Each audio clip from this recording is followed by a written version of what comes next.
Alô, amigos, bem-vindos ao Gente que Fala, sempre ao vivo, de meio-dia a 1, pela Rádio Trianon, AM 740 São Paulo, Rádio Universal, AM 810 Santos, AltV, www.altv.com.br, reapresentação 6 horas da tarde. Estamos também na TV Guarulhos, canal 20 UHF, canal 3 da NET, em Guarulhos, 11h30 da noite. Acesse nosso blog, conheça nossos colunistas e colaboradores, gentequefala.com.br, nossa fanpage, Facebook/programa Gente que Fala. À sua disposição, o WhatsApp 974012235 e ainda um telefone aqui em São Paulo, 5052-6622. Participando desta edição de Gente que Fala, o médico intervencionista da dor André Mansano. Doutor André, prazer tê-lo aqui. Muito prazer. Obrigado pelo convite. O que significa médico intervencionista da dor? Mais próximo, por favor. A medicina intervencionista da dor ela é uma especialidade relativamente nova no Brasil, né? Então ela visa, através de procedimentos percutâneos, sem cortes, com agulhas, guiados por imagem, ou seja, o raio-x ou ultrassom, realizar diagnósticos precisos da fonte da dor e tratamentos também de forma mais precisa e eficaz. E o World Institute of Pain? Que é? O World Institute of Pain é justamente o instituto mundial que ele versa sobre as diretrizes diagnósticas e de tratamento dessas dores crônicas, né? Então, ele promove treinamentos, congressos e certificações a respeito desses profissionais. Também conosco o veterinário Dr. Rafael Maui. Dr. Rafael, prazer tê-lo aqui. Prazer é todo meu. Zancopé, muito obrigado pelo convite. Estou à disposição. Veterinária nunca esteve tão em alta, não é isso? Não, posso dizer assim? Pode-se dizer. Cada Todo vez lugar mais. que a gente anda tem algo direcionado para os pets, o termo virou pet. Virou pet. Né? E ao lado uma clínica veterinária. Exatamente. Acho que isso se dá principalmente ao fato do pet, hoje em dia, ser um membro da família. Então é tratado como tal, então o crescimento não tem como não ter, né, da profissão. Conosco também ginecologista, obstetra, doutora Karina Amar. Pronunciei corretamente? Amar, doutora Karina Amar. Sabia que eu ia... Faz parte. Prazer tê-la aqui, Prazer, doutora obrigada pelo convite. É um prazer a gente estar aqui para discutir os assuntos importantes. Também conosco, cirurgião vascular, doutora Natácia Pádua Domingues. Prazer tê-la aqui, doutora Natácia. Prazer, Zancopé, boa tarde. Espero ajudar também aqui no nosso debate de hoje. A senhora integra a Sociedade Brasileira de Angiologia e Cirurgia Vascular. Isso mesmo. É isso. Tem Isso uma mesmo. sigla aqui que eu nem me arrisquei a... Isso. É a sigla mesmo das letras da sociedade. Isso. Ok. Olha, doutora Karina Amar, no Brasil nós temos muitas campanhas de combate à DST. Eu nem sei se essas campanhas de combate à DST devem ser tão amplas, tão específicas, mas o que se comenta hoje é que elas perderam a eficácia, seria isso? Eu não diria que perderam eficácia. Eu Que acredito bom. que elas estão bem eficazes, elas são bem prevalentes. O problema é quanto que a população consegue aceitar esse tipo de política, né? Então, no caso, a gente vê tanto da parte das vacinas, quanto da prevenção das DSTs com camisinhas, preservativos, mas é muito mais uma questão da população aceitar as orientações que são dadas, né? No ponto de vista das vacinas, a gente sabe que, hoje em dia, a grande polêmica é se a menina deve ser vacinada ou não, as mães estão com medo por causa de alguns efeitos colaterais. A gente sabe que os efeitos são pequenos, a vacina ela é muito eficaz. A senhora está falando de vacina do De HPV, do isso. HPV. Mas a gente tem que falar em geral, né? Sim. Então, mesmo da hepatite B, que a gente já sabe que a gente tem. Então, tem algumas vacinas que a gente pode prevenir a doença. Então, o paciente ele teria o contato com o vírus ou com a bactéria, mas ele seria imune, então o organismo dele saberia se defender contra o problema. A outra questão de política preventiva é a gente evitar o contágio, né? Mas o contágio dos DSTs é um pouco complicado, porque a gente teria que evitar que as pessoas tivessem relação sexual, né? Isso é um pouco difícil. DST, doenças sexualmente transmissíveis. É que a gente fala tanto de sigla e Isso. vai ficando automático e a gente esquece o detalhe. Verdade. Né? Então, das doenças sexualmente transmissíveis ou DST, a gente tem uma série de políticas que podem ser feitas para prevenir esses problemas, né? Uma vez que a paciente tenha relação sexual, como prevenir? E mais do que isso, nas campanhas a gente também tem como diagnosticar precocemente para poder fazer um tratamento adequado. Não entenda mal a comparação, mas o Dr. Rafael, como veterinário, nós temos todo ano campanhas de vacinação para os animais de estimação. Não há nenhuma comparação nessas campanhas. Mas o detalhe é o seguinte, todo mundo pega o animalzinho de estimação e leva lá para ser vacinado. Exatamente. Mas no caso das pessoas, né, como conscientizá-las da importância da vacinação? Porque nunca vai acontecer comigo, vai acontecer com o vizinho, comigo não. Esse é o grande problema, né? Achar que nunca vai acontecer com a gente. Então, as vacinas, elas estão aí para justamente prevenir os problemas, prevenir as doenças, né? E é importante que a população entenda que, se lerem mais a respeito, vão saber qual é o benefício de ter essa prevenção. Né? O HPV, por exemplo, que é um dos assuntos que está mais em alta, é a questão de a gente realmente evitar o câncer do colo do útero. Então, que é uma doença ainda muito prevalente, mundialmente falando. Né? E o HPV está disseminado, né, por todo o mundo. Então, a gente fala que 80% da população sexualmente ativa, entre 15 e 55 anos, tiveram ou vão ter o contato com HPV. Então, não necessariamente vão desenvolver a doença, mas ter o contato vão ter. Então, é uma coisa que a gente precisa saber como lidar e como prevenir e tratar quando tiver o problema. Né? Prevenção é uma palavra meio difícil do Brasil, não é? Bastante, bastante. Fácil fazer prevenção aqui, o senhor que é médico intervencionista da dor. Não, infelizmente a nossa população, até a nossa cultura latina, ela não é muito focada em prevenção, né? A gente é focado mais em tratamento depois que o problema acontece, né? Uma questão cultural, acredito eu. Isso é o que a gente mais vê em consultórios mesmo. Os pacientes chegam quando já está no estágio avançado, quando é mais difícil tratar, quando que se tivesse feito toda essa prevenção, toda essa orientação antes, para a gente, para o paciente, seria completamente diferente, mais fácil o tratamento também. Mas quando tem acende a luzinha que eu devo procurar Acho que aí entra a minha parte. Né? Então, a gente fala que, por exemplo, a mulher ela deveria frequentar o ginecologista uma vez por ano. E o ginecologista ele vai ser o clínico geral da mulher. Né? No homem, a gente fala do urologista. Apesar do homem só achar que só precisa ir depois dos 50, ou lá para os 40, ou quando acontece alguma coisa... Eu digo sempre aqui, homem tem 2 médicos na vida. O pediatra e o geriatra.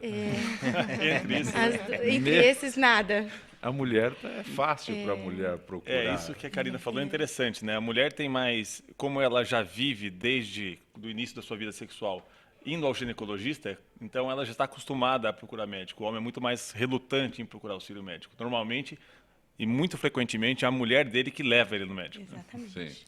Exatamente. Isso é comum mesmo. Geralmente... Dessa forma que acontece. O que eu mais vejo é isso. Quando, no meu caso, que eu atendo a maioria dos pacientes de varizes, quando o homem procura, pode ter certeza, ele já chega falando, olha, foi minha mulher que mandou vir aqui te procurar, estou sentindo isso. A maioria dos casos é isso mesmo.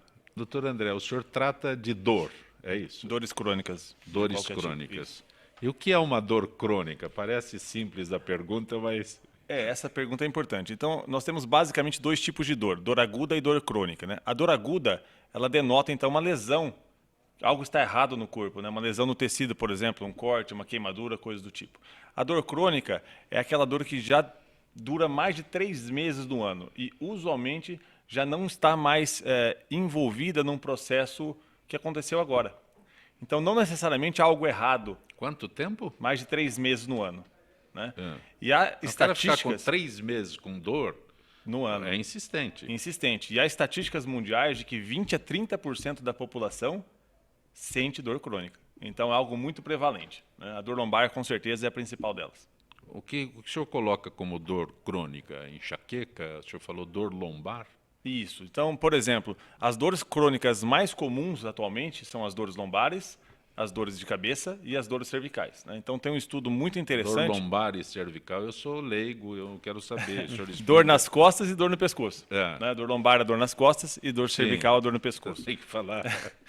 Tá Eu certo. sou só curioso, o Tá senhor é certo, entendi. especialista. Então tem um estudo muito interessante, que foi inclusive patrocinado pelo Bill Gates e pela esposa, a fundação deles, que avaliou o impacto de várias doenças em mais de 180 países, no mundo todo, né? Então eles concluíram que as dores lombares, as dores nas costas, são a entidade clínica que mais causa, entre aspas, anos vividos com incapacidade, né? Esse estudo foi feito em 1990 e foi feito agora no ano passado, mostrando que a prevalência, a frequência e a incapacidade causada pelas dores nas costas só aumenta. Então nós estamos falhando, pelo menos como saúde pública, em prevenir e também em tratar esses pacientes. Mas, doutor André, eu fico imaginando assim, né? Por exemplo, eu tenho uma dor lombar, né? Quanto tempo eu fico com essa dor até que acenda a luzinha que eu devo procurá-lo? Tem uma questão... O senhor falou 3 meses, mas eu estou imaginando alguém 3 meses com dor, né? Mas acontece muito. Então, as dores lombares, as dores nas costas... com analgésico? Vive com analgésico, usualmente aqueles que compram sem receita médica, né? Isso é muito Sim. comum, né? Ou vai em algum profissional que é recomendado, não necessariamente médico, que é muito eficaz, inclusive em alguns casos.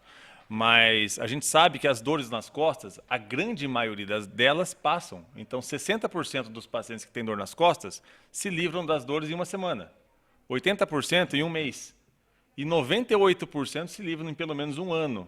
Então, só uma pequena fatia desses pacientes vai continuar com dores por muito tempo.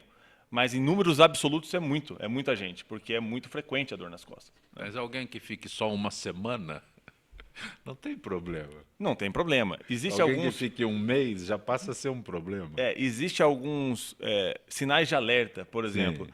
que nos leva a pensar em alguma doença mais grave associada à dor nas costas. Isso é muito importante. A gente chama isso de bandeira vermelha, né? Sinais vermelhos. Então, o paciente que tem emagrecimento associado, o paciente que não melhora a dor com repouso, o paciente que piora a dor à noite, o paciente tabagista, o paciente etilista, ou o paciente com distúrbio psiquiátrico grave. Então, tudo isso leva a nós a pensar em uma patologia um pouquinho mais grave, algo menos, entre aspas, benigno como causa da dor.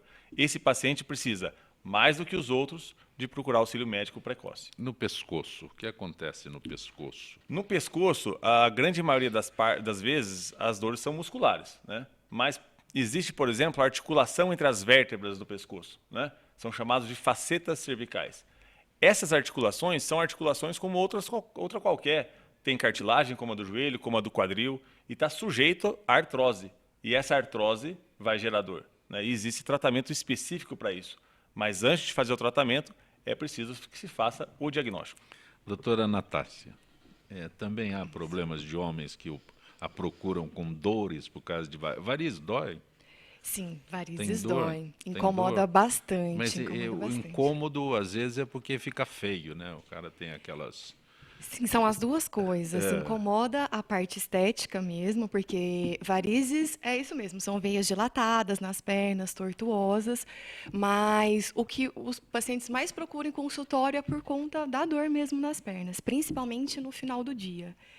Mas não é uma dor como o doutor André se referiu há Não instantes, chega né? a ser uma dor, assim, não. É um desconforto, que, na verdade, chega até a uma incapacidade do paciente. As varizes chegou a ser considerada a 14ª causa de doenças que afastam o paciente do trabalho. Como leigo, eu ouço sempre dizer que eu estou com cansaço nas pernas. É isso mesmo. Os sintomas mais comuns, cansaço, peso, queimação nas pernas, Queimação inchaço. nas pernas. Inchaço, geralmente O no que é final do dia. queimação nas pernas? Isso. Me traduz, por favor. Os pacientes relatam isso mesmo quando chega na consulta. Quando Fala, a mulher "Doutora, leva. quando a mulher leva, faz a mulher também. As varizes Ou a própria mulher, né? é uma doença mais comum das mulheres. Homem tem, mas é uma doença mais comum das mulheres mesmo. E bem Mas prevalente. as na mulheres verdade. procuram logo, ou não? As mulheres procuram logo. Geralmente, sim. Quando começa a aparecer já uns pequenos vasinhos nas pernas, igual a gente começou a falar antes da parte estética, elas já procuram. Mas uma grande maioria tem sintomas. Tem E homens também interna e têm. externa, tem diferença nisso? Olha, as varizes são veias superficiais, que a gente chama. Na nossa perna, nas veias, tem o sistema superficial e o sistema profundo. As varizes são esse problema do sistema superficial. Mas tem umas veias internas que a gente chama de safena, e elas podem estar comprometidas mesmo. Isso aí a gente consegue avaliar fazendo ultrassom Doppler, uma consulta com vascular bem detalhada, conversando com o paciente, uma boa conversa, um bom exame físico, a gente consegue explicar para o paciente Esse melhor. nome que a senhora falou aí é muito famoso, né? Porque a safena é a que usa para fazer no Isso coração. é uma queixa muito comum, é a preocupação dos pacientes. É. Porque quando essa veia está comprometida, a nossa indicação é cirurgia, fazer a retirada dessa veia. E aí os pacientes se preocupam, a primeira pergunta, eles relutam, é por conta disso. Falam, mas não é a veia do coração. A safena, então, é uma veia que está na perna, mas os cirurgiões cardíacos podem usar ela para fazer um substituto no coração. Quando o paciente tem infarto, as artérias do Já coração fiquei estão preocupado. entupidas, tudo. Já fiquei Ou seja, se preocupado. por acaso, então, a gente fazer a retirada dessa veia, eles têm outras alternativas, caso Sim. precise abordagem. Mas a pra safena isso. é a mais famosa. A safena acaba sendo a mais famosa mesmo. A mais Os difundida casos, mesmo. parece, mas a pergunta que eu faço, os casos de varizes em homem e em mulheres são semelhantes ou Isso. não? São semelhantes. Porque homem não...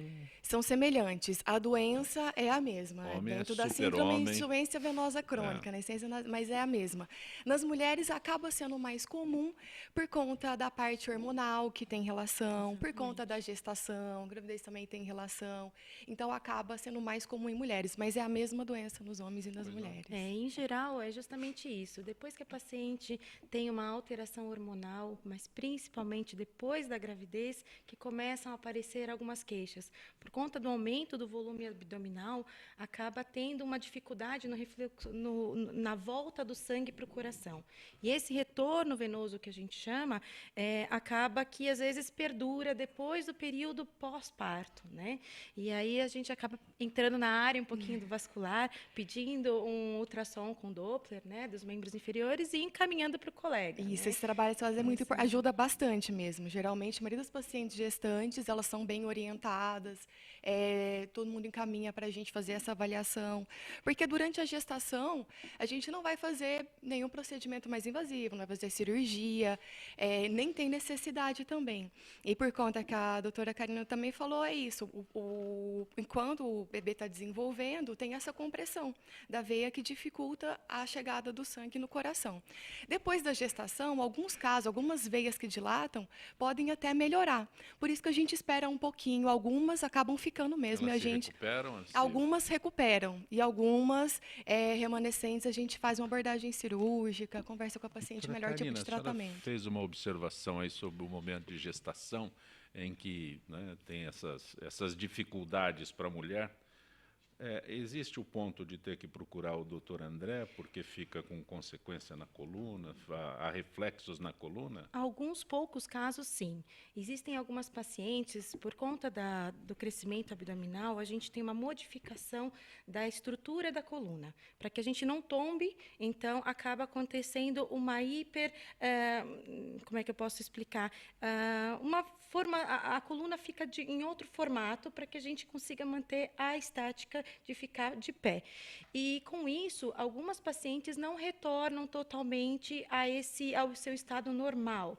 Então, às vezes, existe uma compressão do nervo, né? Em geral, o nervo ciático é um dos que é bastante acometido, mas existem outros nervos que podem dar parestesia. Parestesia é uma sensação de formigamento, não é frequente na gravidez, mas existe, e aí a gente acaba precisando... Estamos falando de exceções, De né? exceções, isso é totalmente uma exceção. Em geral, tudo que acontece durante a gravidez, ela retorna ao estado normal, né? A gente fala que a gravidez ela não é uma doença, né? Ela é um período que tudo se modifica na mulher, então é um período muito especial em todos os aspectos, tanto do ponto de vista emocional, psicológico, mas também físico. O físico é o que mais pega para algumas pacientes, porque são muitas modificações. As dores são resquícios que às vezes podem ter em algumas poucas pacientes. Doutor André, é uma situação de momento apenas, né? Eu concordo com a Karina, é uma coisa menos frequente, né? A grávida evoluir com dor crônica. Claro que existe casos, né? De hernia de disco, às vezes dores pélvicas secundárias ao próprio parto, tanto cesariana quanto parto normal. Já tem estudos mostrando que a incidência de dor pélvica pós-parto é a mesma em cesariana e em parto normal, embora seja por causas diferentes, né? Mas, graças a Deus, felizmente, são poucas pacientes que evoluem com esse tipo de quadro.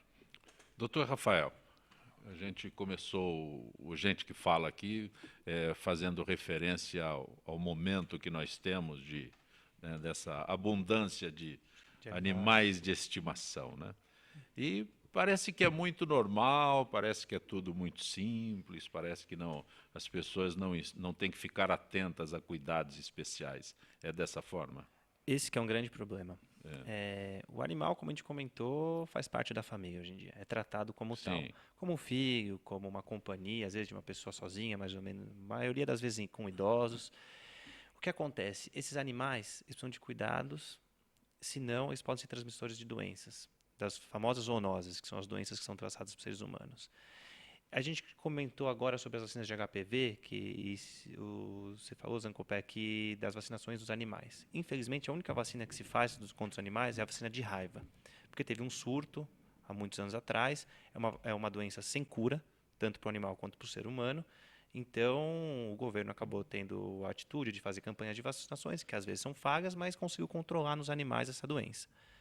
Infelizmente, existem outras zoonoses muito comuns. Leptospirose, porque tem muitos animais ainda que têm contato com ratos, às vezes até próprios parasitas, que os animais acabam entrando em contato quando passeiam, se lambem nas partes íntimas, lambem o proprietário nos olhos, na mucosa da boca, ou se tem alguma ferida na pele. É a velha história de dar beijinho no cachorro, exatamente, dar beijinho no gato, é isso? Exatamente. É um ato de carinho, mas às vezes, se o animal não é bem cuidado, ele pode transmitir alguma doença. Esses animais que tem nas residências, nos apartamentos, são extremamente bem cuidados. São. Mas ainda esses oferecem perigo. Oferecem porque passeiam. Mais a parte de parasitas, mas se a vacinação está em dia e você leva a cada 6 meses, no mínimo, um animal ou qualquer presença de sintomas para o veterinário, e você vai ter bons cuidados, vai mesmo vermifugar, e a chance de você contrair qualquer doença ou qualquer alergia, micoses, aí diminui bastante, a incidência cai muito. A gente se referiu o senhor fez aí o detalhe sobre isso na vacinação contra a raiva dos animais. Agora, né? Estamos chegando nessa. Agosto. Agosto é o mês do cachorro louco. Ficou famoso o mês do cachorro louco porque foi o mês instituído para a campanha. Exatamente. Né? Mas existem outras vacinas, então, que os donos de animais de estimação devem cuidar? Existem. Existe a famosa V10, que é uma vacina que protege contra alguns tipos de leptospirose, a V8 também, e outras doenças que também levam o animal a óbito, né, mas não tanto zoonoses. Existe contra a giardia, que é um parasita. Falando em zoonoses, né? Como é que chama? Sobre um parasita chamado giardia, que também tem bastante em ser humano. E tem uma que ainda o pessoal não vacina muito ainda, Zancopé, que é da leishmaniose, que é uma doença que está vindo com tudo, já tem uma casuística grande, e são doenças que também, assim como a raiva, podem levar a óbito. É dessas doenças que a gente despreza porque acha que já está sob controle. Exatamente. E aí esse desprezo pode ter consequências graves. Gravíssimas, até o óbito. Até o óbito. Sim. Mas quando eu volto a insistir, né? Quando eu vejo as pessoas nas ruas, vejo as pessoas nos apartamentos, nas casas, aquele lugar todo com seus animais de estimação, e um carinho tão grande, um mimo. Também tem os cãezinhos em casa, doutora Karina? E o nosso cuidado também é com os gatos, né? Aí na parte da gravidez. Exatamente, da toxoplasmose, exatamente. Porque, coitado, o gato ficou sendo o grande vilão. Porque a toxoplasmose, que é uma doença que passa para o ser humano, ela pode causar um aborto. Na verdade, até malformações. Exatamente. Então, o nosso cuidado, quando o paciente chega no pré-natal, a orientação é a gente verificar quem que tem gatos na família, se a sogra tem gato, se a mãe tem gato, para a gente evitar... Logo a sogra. Então, na verdade, entra todo mundo. No meu caso, eu tenho até o meu caso da minha sogra mesmo, que a gente teve que ficar um pouco distante e com maior carinho. Mas é uma questão realmente que os gatos viraram os grandes vilões mesmo da história, porque eles eles podem transmitir. E aí podem dar uma série de malformações até o aborto. Então, o cuidado de realmente não mexer nas fezes do gato, né? Na caixinha de areia. Na caixinha de areia, exatamente. Então, são alguns cuidados que na gravidez tem específico, mas eu acredito que tenha do dia a dia, né, do ser humano, a gente tem que tomar certos limites. Exatamente. Mas a incidência não é em 100% dos gatos da toxoplasmose. O gato não... É interessante, né? A gente está falando de animais de estimação e a gente imagina logo o cãozinho, né? Isso. E o gato é preterido nessa história, mas é também um animal de estimação frequente. Frequente e com crescimento gigantesco dentro das casas. Porque é um animal que é mais independente, digamos dessa forma. Você sai para trabalhar, muitas pessoas ficam o dia inteiro fora de casa, e é um gato que o gato não dá tanto trabalho que nem um cachorro, se você for pensar em termos de fazer barulho, de urinar na casa toda, destruir a casa destrói. Né? Tanto quanto. Ou mais. Arranha o sofá, né? Ou mais. Isso não dá para dizer. Né? Mas no caso da toxoplasmose em si, são mais gatos que têm acesso à rua. Isso. Não é? Porque gato gosta de passear bastante, ainda mais no período noturno. Então ele sai, tem contato com tudo que não deve e quando volta, é bem possível que tenha essa doença. Interessante essa questão de gato. Eu não sou muito chegado a gato, eu adoro cachorro, né? Uma coisa cultural, se a gente for perceber, até nos filmes infantis, os gatos são usualmente vilões, né? É que é o malvado, é que apronta para o cachorro, que apronta para a família. Então, culturalmente, a gente cresce vendo os gatos como vilões. Até por isso ele tem um pouquinho mais de resistência, mas como o Rafael falou, cada vez mais tem gente tendo gato, né? Exatamente. O cachorro ainda é o favorito, não tem jeito. Doutor Rafael, detalhe, aqui na porta da UTV, onde a gente mora, as pessoas saem com o cãozinho vamos colocar o cãozinho. Não vi nenhum gato em coleira. Isso é difícil. Poucos, é difícil.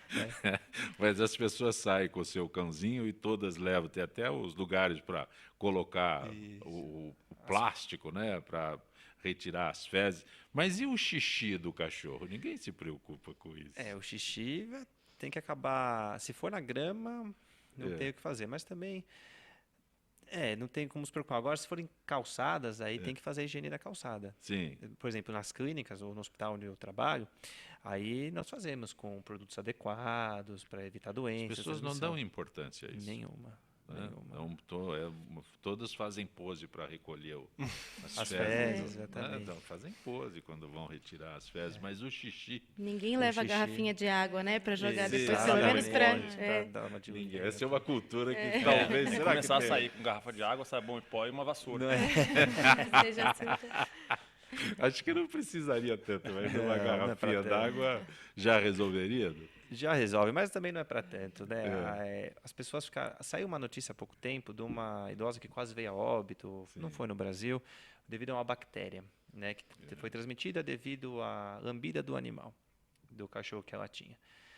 Foi muito difícil o diagnóstico, porque não são doenças... Normalmente nem o próprio dono pensa que pode ser contrair uma doença do animal que ele trata tão bem, ao modo dele pensar.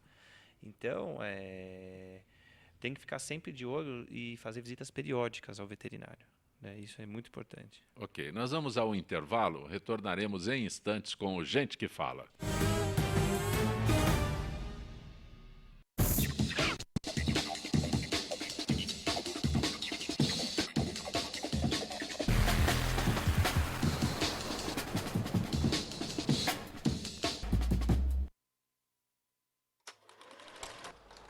Este é o Cerrado, e esta é a sua história.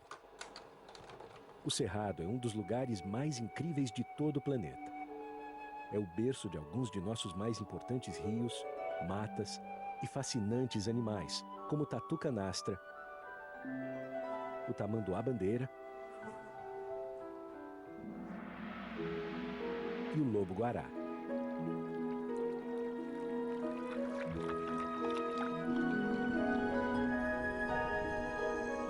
O Cerrado é vital para a biodiversidade do nosso planeta, mas está desaparecendo rapidamente. O avanço descontrolado da fronteira agropecuária é grande parte do problema. Metade do Cerrado já se foi. Se não agirmos logo, vamos perdê-lo completamente. Conheça e respeite o Cerrado e ajude o WWF Brasil a conservá-lo. Visite www.wwf.org.br/Cerrado. O futuro do Cerrado está em nossas mãos.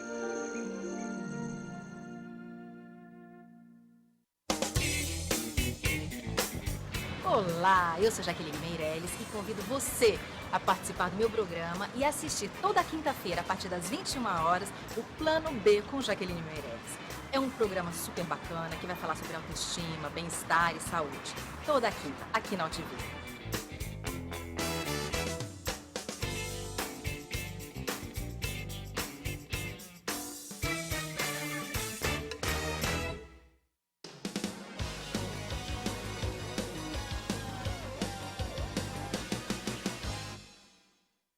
Olá, eu estou aqui para tocar sua consciência. Nossa saúde ganhou o movimento Mama Amiga pela Vida, uma ação social e voluntária que trabalha pela prevenção do câncer de mama. Esse trabalho leva informação às mulheres, apoio e um toque de carinho, com campanhas como a Rede de Pontos de Prevenção e o modelo Mama Amiga, que ensina a identificar possíveis alterações nas mamas. Para saber mais, acesse e participe desse grande movimento pela vida da mulher.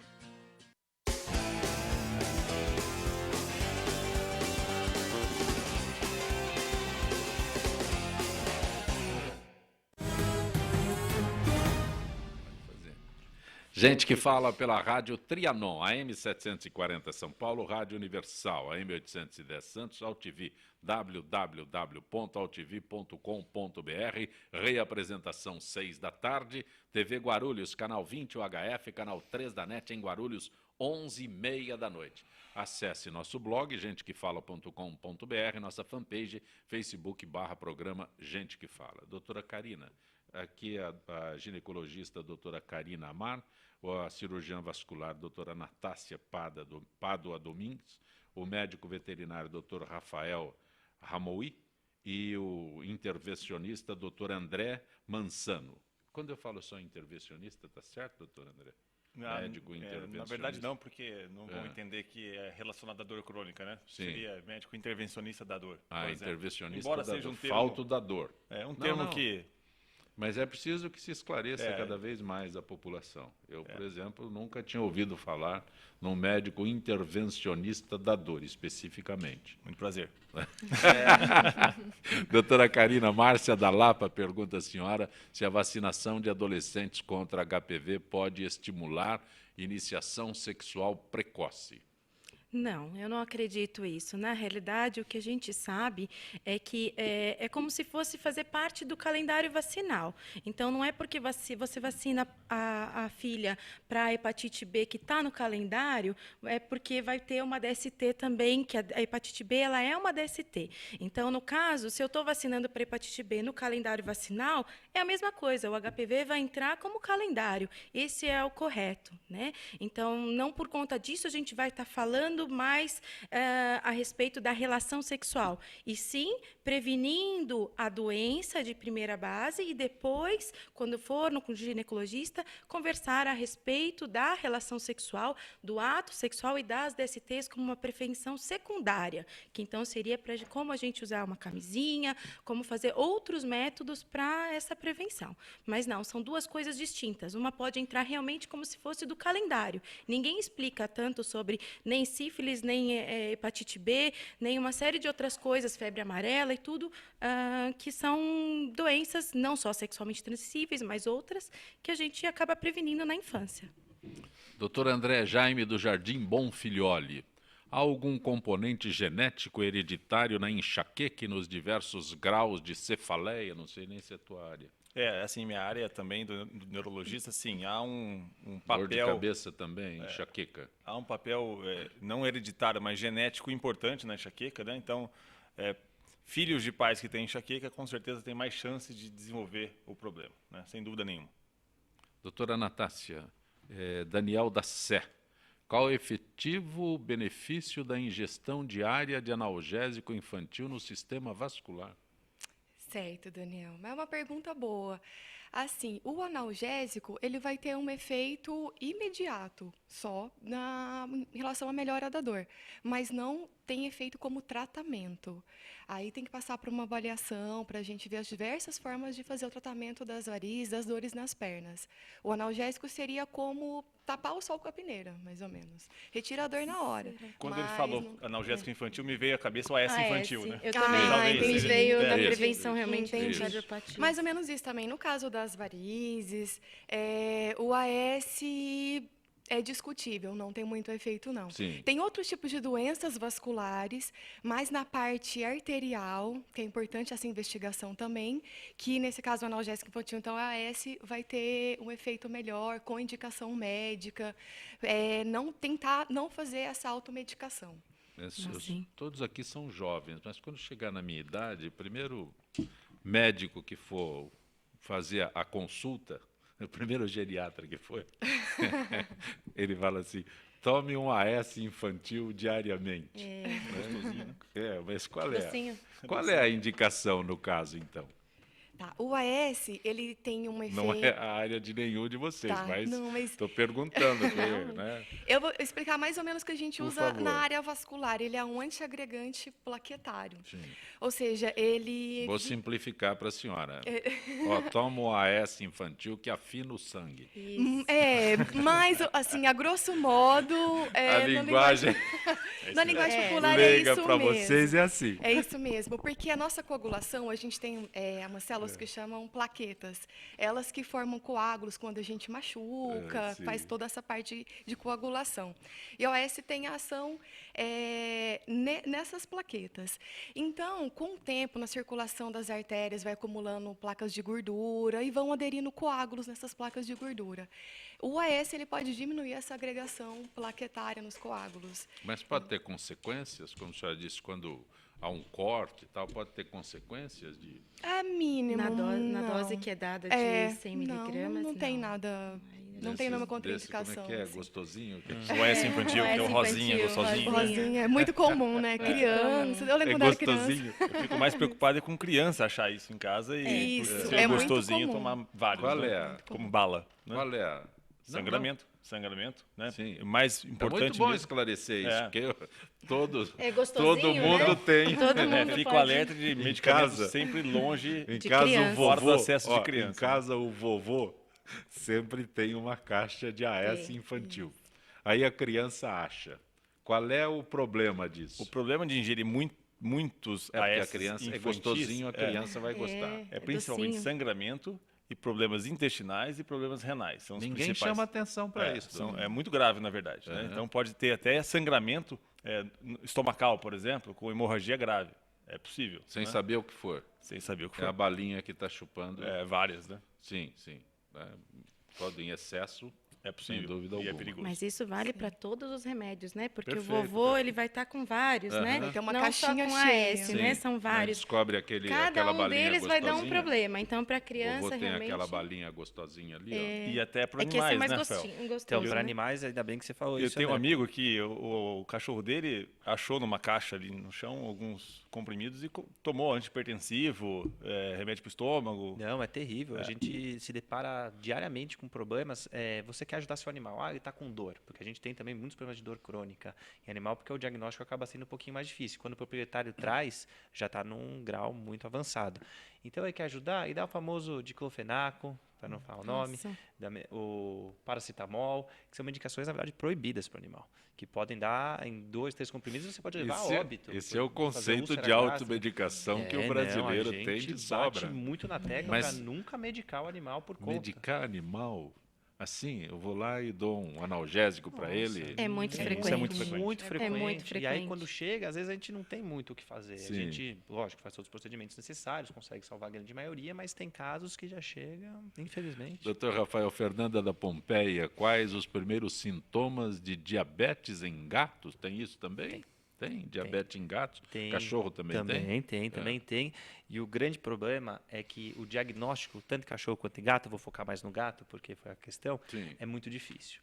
né? Porque você só percebe já quando você já está em um caso de hiperglicemia, uma cetoacidose diabética, que nem um ser humano, né? Mas você só percebe dessa forma. Então, normalmente você percebe por emagrecimento do animal, ou quando você vai ver na caixinha de areia, a urina, você vê que não está dissolvida da forma igual, está com gruvos de areia, né? Com pedrinhas Sim. que formou por causa dessa excesso de proteína e glicose na urina. Então, e às vezes você já percebe quando já evoluiu até para um problema renal junto, em Sim. conjunto. Então, uma halitose que é um cheiro muito forte na boca do animal. E também percebe a visão um pouquinho turva, o olho bem mais opaco. Esses são os sinais mais fáceis de identificar um começo de diabetes em gatos. Eu vou complementar, quero, na verdade, saber um pouco mais. A gente Lógico. tem que fazer alguma prevenção? Existe algum rastreio para animais, gato e cachorro, por exemplo? Sempre bom. Lógico, quanto mais idade, é sempre bom trazer com maior frequência ao veterinário. O exame de glicemia é igual ao nosso. Igual ao nosso. Sim. Né? De repente, um hemograma. Mas existe também. uma frequência disso? Por exemplo, Mas que nem no parte ser humano?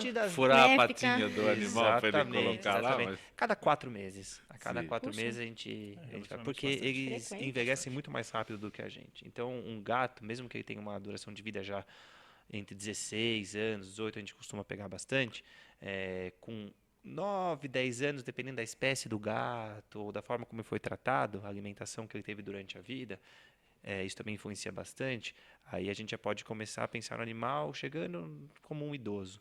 Então já é bom fazer esses anos de check-up a cada 4, 6 meses no máximo. Tem uma pergunta ali, eu não identifico quem ligou, mas é para a doutora Karina. Tem que abaixar aí, Pedro, que você deixa de jeito, eu não sei. Qual a sua... Juliana de São Bernardo. Doutora Karina, qual a avaliação sobre o atendimento ginecológico do sistema público de saúde? Esse é um grande problema, né? Então, assim, o sistema público, ele tem um X de dinheiro, né? Que acaba tentando, como é que eu posso dizer, cobrir todo o atendimento, mas, infelizmente, ele não é eficaz. Muitas vezes porque dinheiro sai por outros lados, né? Eu sou da Santa Casa, de São Paulo, então a gente sabe o que a Santa Casa está passando, né? E realmente, infelizmente, isso acontece em todos os âmbitos da saúde pública. É um grande problema para a gente, não só na ginecologia, mas como um todo. Infelizmente, a população ela está sujeita, ela tem que tentar marcar a sua consulta. A grande vantagem é que, em geral, quando consegue marcar a primeira consulta, ela automaticamente ela vai ser reagendada os retornos. O problema é entrar no sistema, né? Então, muitas vezes a gente fala para a paciente, tem que colher o Papai Nicolau daqui a uns 6 meses, né? O preventivo do câncer do colo do útero. E aí ela fala assim, então, quando bater 5 meses, eu vou tentar encaixar, né, para marcar a consulta ou mesmo para passar com a enfermeira para poder fazer a coleta. Infelizmente, aí às vezes a coisa já está muito em cima da hora. Então, tem que tentar com antecedência o agendamento, para que aí, então, a pessoa esteja dentro do sistema, né, e possa ter as consultas remarcadas. Doutor Rafael, a gente fala de animal de estimação, e já disse isso aqui, a gente visualiza logo o cãozinho e o gato, né? Mas tem outros animais de estimação também que merecem a atenção. Sim, merecem bastante. Não sei se seriam animais domésticos o termo mais correto. Hoje em dia estão virando domésticos, né? Sim. É até uma especialidade que cresce muito na veterinária, que a gente chama de animais silvestres e exóticos, desde pássaros, tartarugas, lagartos, cobras, tem muitas pessoas que têm. O grande problema é que muitos têm devido ao tráfico de animais. Sim. Então, aí não... É muito aqueles difícil. Camundongos, aqueles Também hamster, não é isso? tem gente que tem. Sim. Também tem gente que tem. Mas isso, alguns podem ser vendidos da forma legal. O grande problema por volta do tráfico é porque os animais não são cuidados, às vezes, da maneira correta, porque a pessoa tem medo de levar ao veterinário. E aí também são grandes transmissores de zoonoses. Inclusive, existem animais de estimação como cavalos. Parece que no município de São Paulo são cerca de 20 mil ou mais equinos que são tidos como animais de estimação. E eles Como também... um animal de estimação de um cavalo. Eu deixo ele em casa, eu monto, Exatamente. Às vezes até usado para animal de tração, animal de trabalho. Sim. Né? Com carroças que a gente vê. O grande problema é que ele também transmite uma doença muito perigosa, é o mormo.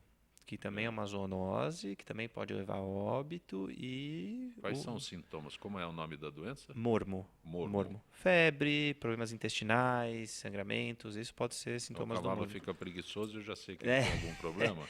Não, o cavalo ele começa a ter emagrecimento, é terrível. E no ser humano são esses outros sintomas que eu listei Mas agora. é transmissível? Transmissível, por qualquer tipo de secreção. Né? Todas essas doenças que a gente conversou, qualquer tipo de secreção, pode ter sangue, urina, fezes, secreção ocular, nasal, tudo pode ser transmissão da doença. Nós estamos em época de Olimpíada. Doutor André, sobre atletas. Atletas também, eles convivem ou eles reclamam de dores crônicas? Ambos. Os melhores só convivem. Mas, assim, o esporte de alto rendimento, de fato, ele é danoso para o sistema ósseo-muscular, né? Tem um estudo muito interessante feito com tenistas de 16 a 23 anos de alto rendimento. 31% com hernia de disco. 16 a 23 anos, eu estou falando. 31% com hernia de disco. 62% com disco intervertebral, que é o amortecedor, que fica entre as vértebras da coluna, degenerado. Né? Então, o esporte de alto rendimento ele é danoso para o sistema ósseo-muscular. Então, é frequente. Esses atletas eles convivem com dores dia sim, dia também. Os esportes mais violentos para o atleta. O senhor citou o tênis. O tênis é... Cada esporte... Não é a violência do impacto. Do impacto. Né? Aliás, é a violência do impacto, mas não do choque. Né? Não do choque. Na verdade, cada esporte tem as suas lesões típicas. Né? Então, o tênis tem... O vôlei é ombro, com certeza. Ombro e no salto, na queda, né? Tornozelo e joelho. Né? Então, o vôlei é muito, muito desgastante também. Futebol é mais trauma mesmo, né? Sim. Mais lesões de joelho, mais traumáticas. Contato, né? Tênis, mais lesões de coluna pelos movimentos que faz de extensão das costas, flexão, rotação, que são muito frequentes, né? Cada esporte tem as suas lesões típicas, na verdade. Mas todo esporte de alto rendimento está associado a lesões osteomusculares, com certeza. O senhor disse que os atletas aprendem a conviver? Os atletas de alto rendimento, sim. Né? E há, inclusive, uma liberação de endorfina durante o exercício, que é um potente analgésico produzido pelo próprio corpo, que acaba mascarando um pouco, aliviando um pouco essas dores. Né? Então, os corredores, por exemplo, eles têm uma liberação de endorfina absurda. Né? Aqueles corredores que correm 42, às vezes 90 quilômetros, eles relatam, depois de um certo tempo, está com dor, não sente mais nada. Né? Só depois que para que começa a sentir. Né? Uma espécie de apneia. É uma espécie de apneia. Uma espécie de doping natural, sim. digamos assim. Existem, inclusive, pessoas que são, entre aspas, viciadas psicologicamente nessa sensação da liberação de endorfina causada pelo exercício físico. Né? No pentatlo, no decatlo, esses são campeões. Super atletas. Super atletas, né? Conviver com a dor, essas coisas todas. Ultramaratonistas. Eu tenho amigos que correm 100 quilômetros, 150 quilômetros. E as coisas que eles mais gostam de ouvir é: você é doido. Eles adoram ouvir isso. Mas isso está ficando cada vez mais frequente no consultório também, né? Então, o excesso, né? Então, a mulher acha, no meu caso, como ginecologista, a gente atende as mulheres, então, a mulher acha que tem que fazer quanto mais exercício, melhor. Então, não é bem assim. Existe um limite para tudo, né? Senão a gente acaba entrando no ponto dos atletas profissionais, né? E que tem uma série de problemas, mas ninguém conta, né? Então é um pouco camuflado só quando aparece alguém na mídia, né? Então... Doutora Natácia, e no caso de varizes, o esporte é indicado? Sim, o esporte é indicado. O a gente está falando é muito indicado, na verdade. Que tipo de esporte eu posso praticar se eu tenho problema de varizes nas pernas? Todos os tipos são indicados, não tem nenhuma contraindicação. Caminhar, os mais correr, importantes, caminhada, corrida excelente e exercícios que trabalham a musculatura da batata da perna, da panturrilha. A gente, cirurgião vascular, a gente chama a panturrilha, a musculatura da panturrilha como o segundo coração que a gente tem no corpo. Sim. Porque as veias, elas carregam o sangue do pé para o coração, de baixo para cima para continuar circulando. E como é contra a gravidade, então, às vezes tem uma tarefa difícil de fazer esse trabalho certinho. Fazer o sangue subir. Por isso que as musculaturas, os músculos da perna que comprimem e ajudam nesse retorno venoso. Fazer atividade física, então, estimula a circulação. O pessoal pergunta bastante também em relação a subir escada, medo de subir escada, que vai dar varizes nas pernas. Acaba sendo o contrário, até como uma atividade física mesmo.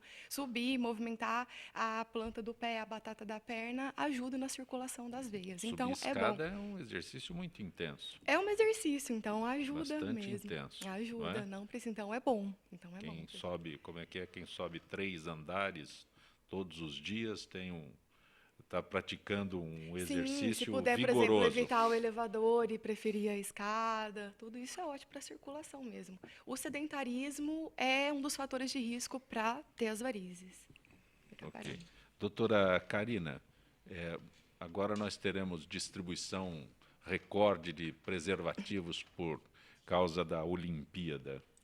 Só distribuir preservativo. Qual é a análise que a senhora faz numa campanha desse tipo? Só distribuir não vai levar a lugar nenhum, né? A gente Sim. tem que realmente Quando divulgar. distribui aqueles que têm o emblema do evento, né? É, Ninguém usa. Ninguém porque usa, acha bonitinho, né? Ainda vai É, guardar, guarda. né? Souvenir. Souvenir, funciona como souvenir. É importante, na verdade, a gente não só distribuir, mas orientar a população. Muitas vezes orientar o uso, orientar de não guardar na carteira, que é o lugar quente. Então, tem alguns cuidados que são importantes Como é que que é? a gente saiba. A camisinha, ela tem alguns cuidados, né? Sim. Então, a primeira delas é como a gente guarda. Ela não pode ficar em nenhum ambiente muito quente, né? E a carteira, principalmente do homem, né, que coloca na região glútea, né, no bumbum, Sim. né, no bolso, e acaba podendo prejudicar realmente a validade dela, né? Mas é o lugar Então, mais discreto que tem para guardar. Então, mas Então, aí era na melhor carteira. deixar na cômoda do quarto e aí depois levar uma de vez em quando, mas não aquela camisinha que passou o ano inteiro ali, né?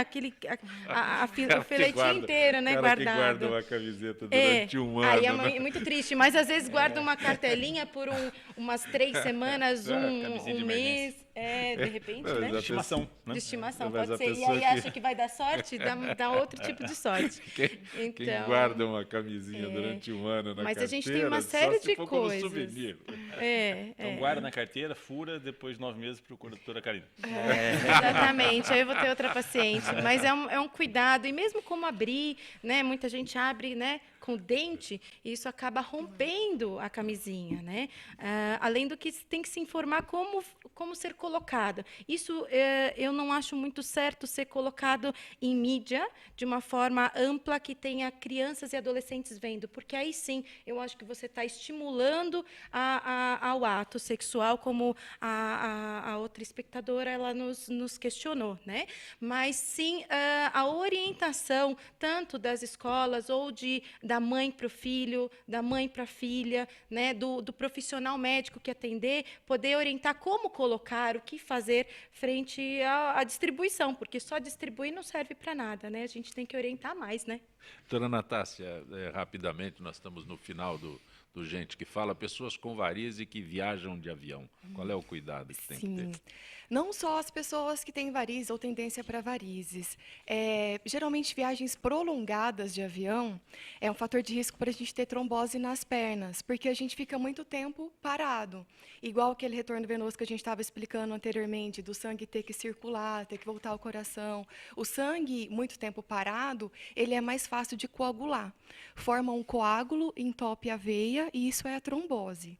O grande medo da trombose também do pessoal é o risco de um pedaço desse coágulo ou o coágulo inteiro desprender, entrar na corrente sanguínea e parar no pulmão, que é a embolia pulmonar, que a gente chama.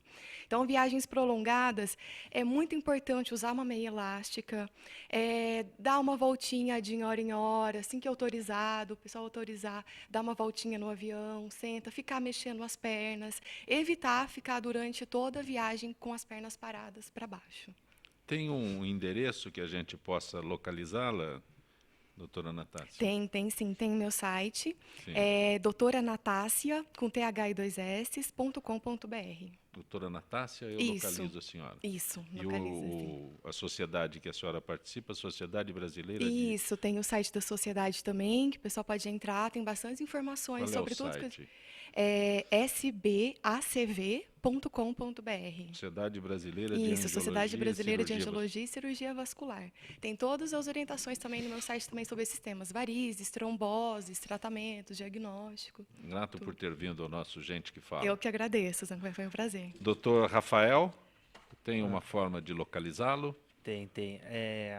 O site está em construção, então agora é mais fácil achar pelas redes sociais, especialmente pelo Facebook. É só procurar pelo nome Rafael Ramaui. É difícil, né, o sobrenome, mas, Amaui.